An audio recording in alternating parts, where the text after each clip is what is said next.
the Torah two portions. One is Tazria and one is Metzora. Part of it is talking about the contaminations of people. It could be in many places, in your house, on your body.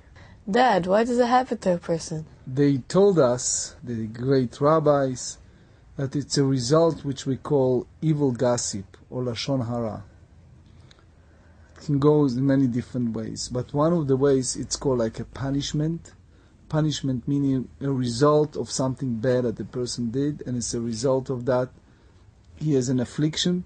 So for example, if a person speaks evil or bad about other people, Hashem can cause him to have all kind of disease, like mold in his house, like physical disease. It's like a cause and effect of bad behavior.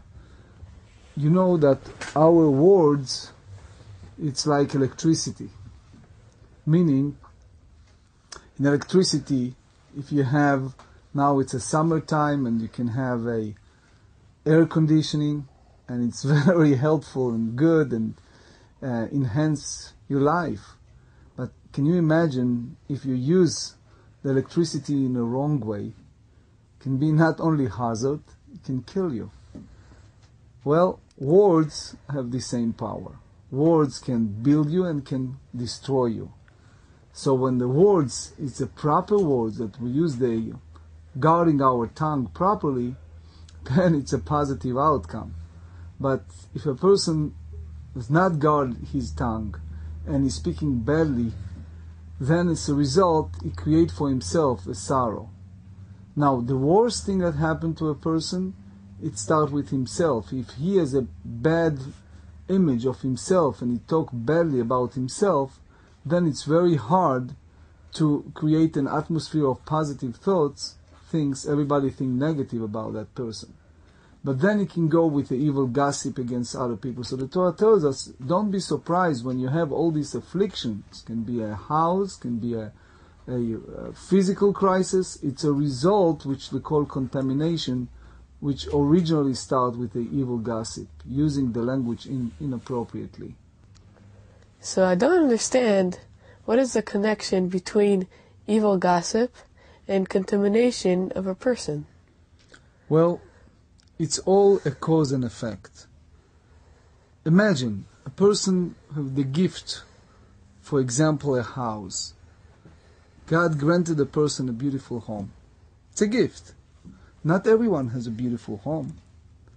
Now, he is basically contaminating the house. It doesn't mean always that taking a hammer and breaking the walls. It can be a very bad energy, bad atmosphere in a house, saying bad things. And as a result, it creates bad things for a person. So in that sense, if you talk about evil speech, it can be evil speech in a sense that if a person speaks bad gossip or defame the character of someone, of other people, he creates for himself, by himself, his sorrow, which is a whole relationship between what I'm saying and how I'm saying and how it's affecting my own physical being in my own life. The Torah tells us that there is a strong correlation. Don't be surprised when you're inflicting upon yourself illnesses by saying certain gossip or certain bad-mouthing, which is a self-destructive way of life. What is the difference between defamation of a character and evil gossip? Well, there are different categories of using your mouth inappropriately. It starts with something which looks small but is still a problematic. It's called gossip. Just rechilut, just saying things that it's not necessary. It doesn't build a good relationship between people. That's one problem, one sin. Looks like peccadillo, like small sin, but it's a serious problem when you start doing that. Then you go to lashon hara, to an evil gossip. And then you go to a highest level, which is called motzi shem ra. You defame the character of a person. You destroy the character of a person by saying something and creating resentment against that person. It can be a life-changing for a person by saying just one statement. You can kill a person with those words. Words have such a power that can kill a person with one statement. Now, the real difference between all of this, there are some situations that it's not just not a sin, but sometimes it's even a mitzvah, how it goes.